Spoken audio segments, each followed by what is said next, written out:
Hey, good morning. Welcome in and welcome back, everybody. Today we've got what I want to call is a karmic inflection point. We've got some pretty significant energies at play again today. The first one we're going to talk about is Mercury Retrograde going back into Scorpio at that 29th anaretic degree. And this is unearthing and exposing some buried truth. We also have Venus in Scorpio in a trine to the North Node in Pisces. This is the second Venus trine with the North Node. The first one happened back in August. If you can look back to August, I think around the 16th, what was going on in your life? Because that was the moment of surrender. We've got a second opportunity. This is the second trine as part of a trifold sequence of events connected to Venus and the North Node. The third one will happen in May, on May 22nd of 2026. And we also have the Sun in Scorpio in a conjunction to Lilith. And so if you are new to the channel, my name is Laura. I'm a twin flame coach, guide, astrologer, and reader. We're going to dig into the astrological energies, and then we are going to go deeper with the cards. So hit that subscribe button if you are new here. But I feel we're walking through this gateway of karmic soul truth. You're going to see the chart I'm looking at right up there, and I chose the chart where Mercury ingresses back into Scorpio. And so we're unearthing the unspoken, really. That's what's happening. We're revealing what is hidden. You can see there, we've got this Scorpio stellium of energy, mostly sitting in the fourth house, but we do have Mercury. It appears Mercury is kind of just in, it is all in the fourth house. And so the fourth house is connected to home. It's just, this really feels like an emerging energy of truth connected to family patterns, relationship patterns, and a moment of revelation, okay? And so this is emerging, so what no longer can be ignored is exposed, especially with the Scorpio new moon in just 2 days' time. And I got a massive download connected to the new moon that I can't wait to share with all of you. And so for the Twin Flame Collective, this is hidden emotions resurfacing. Old timelines are collapsing, and there's going to be core wounds around truth, trust, and transparency coming up. And so all of these karmic attachments, I want to say, are going to be exposed over the coming days. And whatever internal dialogue we've been working with, it's going to shift into soul level clarity. And so with the Sun conjunct Lilith and Scorpio, I just feel a massive purge. There's a lot of shadow work connected to a leap of faith energy, okay? And so this transit is activating deep feminine unconscious wounding, the forbidden, the suppressed, the parts of ourselves that we've conditioned to either be afraid of or restrain or repress. And so I feel today the divine feminine is facing a shadow tied to vulnerability, surrender, and divine trust, connected to a family pattern. And the masculine is facing his shadow too, but it's going to be tied to this fear of change, I think, this fear of failure or fear of speaking that truth. And so both of the counterparts are purging, right? And we're being pushed towards this new beginning, but it's going to require, I want to say, like emotional nakedness. That's what this Scorpio energy is demanding. And so there's going to be radical honesty with ourselves that we're going to have to sit with before we can be radically honest and emotionally naked with the counterpart. And so there's exposure where I think there's fear about taking a leap of faith. And yet the universe, I want to say, is guiding us anyway, okay?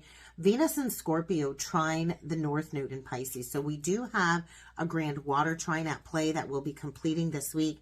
And so this is a trifold destiny portal opening, the second of a trifold portal here. And so in August, it was the initiation, I want to say. There was an awareness of the heart's new direction. Today, it's the deepening of this awareness connected to the karmic release leading into the new moon in Scorpio and this emotional integration. And then the third one is going to be the completion of the alignment, I feel, when we step fully into our destined timeline of union. And so there's a lot of heart chakra recalibration, throat chakra recalibration at this point in time. And so there's a lot of karmic clearing I see here, and a lot of divine union frequencies being illuminated, but we still have to close out the old soul contracts. We have to really ground in that emotional truth. And this divine guidance, I want to say, is pulling us towards our highest path, but it's going to require surrender. And we're going to have to look at our relationship patterns And we're going to have to evolve beyond the patterns and dissolve the old karmic cycles, right? And so this whole energy today, I want to say, is temperance encoded. We're being asked to be patient, to surrender, to embrace the alchemy, to embrace openness, right? Because collectively, the twins are at a crossroads. And this is where the heart has to lead us forward, right? Not the fear of the mind. And so together, these are kind of merging together. There's a scorpionic destiny here, is what it feels like. So there's truth excavation, there's shadow activation, there is destined heart guidance, and a massive karmic clearing. And so we're walking through this cosmic portal of transformation this Scorpio season. It's all about purification and divine alignment. And so these hidden truths are going to become unavoidable, and all of these shadow fears are going to surface so we can finally integrate them. And I think the decision point is going to be crystallized at the new moon in Scorpio in just 2 days time. And so we're going to receive divine correction too, is what this looks like to me. And we're kind of at this destined pivot point of the next layer of initiation and timeline shift. And so it doesn't feel very loud today. It really doesn't feel chaotic. It just feels like all of this is inevitable, right? And so there's a karmic cycle reaching its final purge, okay? And I clearly saw that looking into the new moon. And so this new timeline is being prepared to be anchored in, but we still have to shift the mind. If you can feel it, let me know down below. We have to shift the mind, align the mind with the body and our intuition, and then the connection can come together, okay? So let's go further with some cards. Before jumping in with the cards, if you are curious about astrology, if you're new to astrology, I have a free guide to the basics of your birth chart. Comment free guide down below, and I will send you the downloadable link for the PDF document that I've compiled just for you to understand your birth chart a little bit better. And if you're ready to really level up, then go check out my astrology monthly membership. It's a monthly membership where I give you 2 lessons every month, and then we go into a live Q&A if you have any questions for me about your birth chart or the lessons that we've covered each month. And this is going to be a continuous monthly membership. It's a place of growth. It's a place of healing. It's a place of alignment, all to activate you understanding your birth chart and your purpose and how to work with all of these energies happening up there in the cosmos. And don't forget about my 30% off all astrology sessions. The link below is there for your viewing, and enter code retrograde, all in capital letters, and you will get the 30% off discount at checkout. But let's dig in with the cards. Let's see what the cards have to say today.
Wow, this entire spread really just feels like a fated closure here. There definitely is a karmic collapse. I can see that. I feel some psychic awakening here, and there is a new beginning, but we do have to let the illusion fall. So let's first talk about the jumpers that came out. when I was shuffling the first oracle deck. So we did get the teacher and the spiritual path card. And so the twin flames do have a soul contract between one another, and this initiates the higher purpose. And so this message, I feel, is fundamental to start the reading with. And so the twin soul connection is our spiritual learning path. I want to say our spiritual curriculum. And so both of the counterparts did incarnate to evolve one another. This is not just romance. It's spiritual, it's energetic, it is collective. And so we are each other's greatest teachers. And sometimes the most painful lessons do not come from the twin, okay? They do come through the karmic partners. And so the karmic teaches the masculine lessons the feminine cannot. And the karmic teaches the feminine lessons the masculine cannot. And so all of this does serve the ascension path. It really does. And so this connection between the twins, it is to strip away outdated beliefs, trauma patterns, illusions of love, fear-based attachments, and all ego-centered relationships. And so we do all of this spiritual work so we can anchor in unconditional love on earth, to anchor in that new earth timeline. So let's talk about the cards that actually did come out, because we did get the twin soul card. And so this actually confirms, if you've been looking for confirmation, this is your confirmation. Yes, you are in a twin soul, twin flame connection.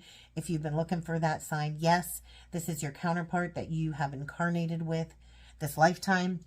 We also have the psychic abilities, and we have the recovery card. And so the twin soul journey is an activation. There's upheaval, there's recalibration, right? And so this connection is alchemical. It's an alchemical activation, and it's not just romance, okay? It activates your kundalini. It activates your psychic gifts. It expands your intuitive wisdom, and it clears all of the karmic residue from the past. It initiates this soul level healing at the cellular DNA structure, okay? And so I do feel the psychic abilities card is connected to the scorpionic activation. I feel third eye awakening, clairvoyancy, clairsentience, telepathic recognition.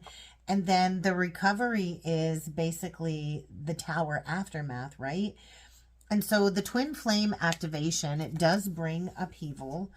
So the heart, the mind, and the body can heal. It is a trifold sequence of events, right? The purge comes, and then we have to rest, then we have to recalibrate, and then we have to go through realignment, okay? And so the bottom of the deck, I do feel there's a shadow message here with practice positivity, right? There's almost like a dual message. The card is carrying two messages for me today. Yes, we need to stay aligned with hope and optimism. We absolutely do. But we cannot spiritually bypass the shadow work by being all love and light, because the journey is not love and light. It really isn't. And so if we have positivity without accountability, then that actually is spiritually bypassing, and that is a form of avoidance, okay? And so both of the twins are being asked to confront deep patterns today. Negative self-talk, sabotaging narratives, which I totally see here with the Five of Swords as the central energy, energetic depletion, and denial of our intuitive truth. And so both the masculine and the feminine are walking through what I call a shadow corridor, and spirit is guiding both of the twins. So lean in to spirit, okay? Let's break down the 9-card spread because I do feel an overgiving feminine here. I feel a massive karmic collapse in the energies today. So we get the Queen of Water or the Queen of Cups in reversed, to the Hierophant or the Wise Counselor, to the Three of Swords or the Three of Air in reversed. Definitely an overgiving feminine. There's outdated traditions here, and somebody is trying to avoid a painful ending or heartbreak. And so this is where we see a karmic feminine energy, and we can all carry karmic feminine energy. This is overgiving, overextending, ignoring the intuition, clinging to an old foundation for fear of heartbreak, okay? So there's a feminine here attached to familiarity, tradition, security, and belonging. And so this really does have a mirroring quality connected to Uranus retrograde at 29 degrees. That's the clinging to the past. That's resisting inevitable change here. And so this tells me there's a feminine here that is avoiding pain rather than healing it. And there's a resistance here, which is actually creating a deeper karmic entanglement in the energies, okay? And so the middle row really is showing the blocked ego conflict, and there's expansion here trying to come through, and there needs to be a collapse before any kind of union, okay? So we get the 3 of fire or the 3 of wands, the 5 of air or the 5 of swords to the 4 of fire or the 4 of wands. And so it's like the future's calling this feminine forward, but there's ego battles, there's manipulation, there's melodramatic energy, there's this energy of like, I just want to win. I don't care. I just want to win. And so I feel there is distortion here. Usually this is a twin flame union card, but there is a feminine holding on to a foundation here. I want to say a false foundation. For control, there's fear, there's financial security she's clinging to, or even just like the status quo of the appearances of what this relationship is. And I can clearly see self-sabotage here. There's delay, there's karmic conflict. This karmic closure is unavoidable though, okay? The universe will end up intervening because the bottom row is the ending. The final card out is the 10 of swords, okay? So we do get the dreamer or the fool to the awakening, or the hanged man in reversed to the 10 of swords. And so the fool energy is the leap of faith that I channeled in the astrology, right? The hanged man reversed is saying, hey, somebody here is refusing to see the truth, refusing to ground in a new perspective, or believing that their overgiving is actually selfless when actually it's rooted in manipulation, fear, and avoidance, right? Because that was right below the 5 of swords, okay?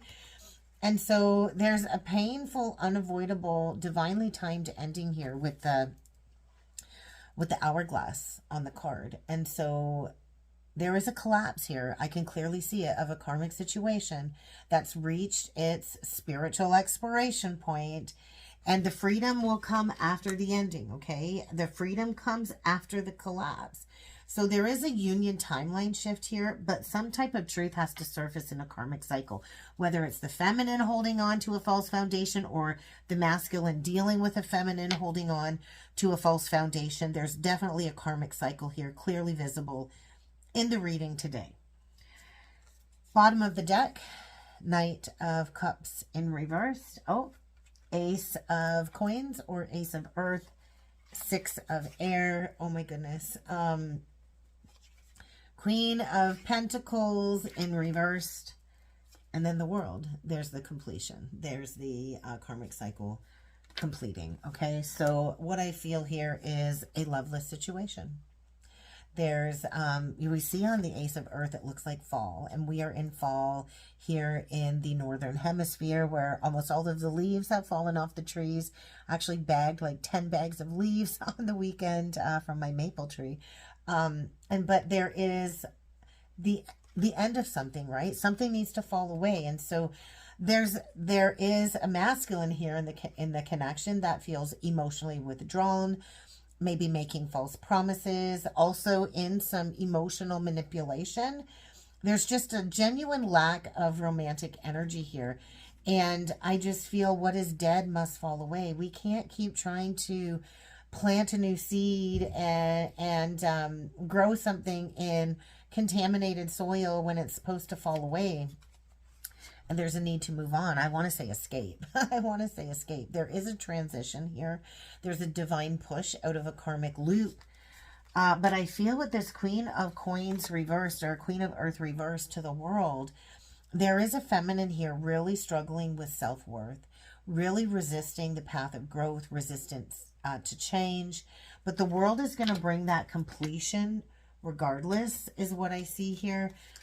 So let's talk about the closing oracle messages, because there is joy here. But if you remember on the cut, On the cut, there was the card of risk and novice. And so a new cycle is going to require a leap of faith, right? And so that leap also requires surrender. And then surrender is going to require letting go of what no longer aligns. And so somebody's being asked to take the risk, to walk away from the old life, to step into the destined path. Is your current situation actually worth saving or staying in? Really ask yourself that, because this joy card speaks of celebration after the karmic cycle is complete, after you say, I'm all done with the karmic storyline. And this might not fully manifest possibly till the spring. I do feel spring energy. But the bottom of the deck reveals the birth and rebirth. And there is something here that needs to be let go of. So what do you need to let go of in order to complete the transformation, right? To ground in your power, because there is a new life here. There's a new truth emerging. There's a new alignment happening where the twins are entering a cycle of spiritual rebirth. But all of these manipulative energies, the illusions, the ego-based attachments, they have to end. They have to fall away. They're ending, okay? And so all of the lower world seductions, it's losing power, right? Deception can't survive in the frequency of joy and unconditional love. And so really what I feel the closing message is truth is the bridge. Truth is the bridge. I feel there's a karmic contract closing. It needs to be let go of. Something about Aquarian energy as well. And there's a rebirth here. It's written in the stars, but you have to let the old die away. So that's what I have for a message today. If you would like to go further with me with a one-on-one session or reading, check out the links below. Don't forget to like, comment on, and share the video. It does help the channel to grow, and it does allow more twin flames to find my messages. Have a great day, everyone. I'll see you all again tomorrow.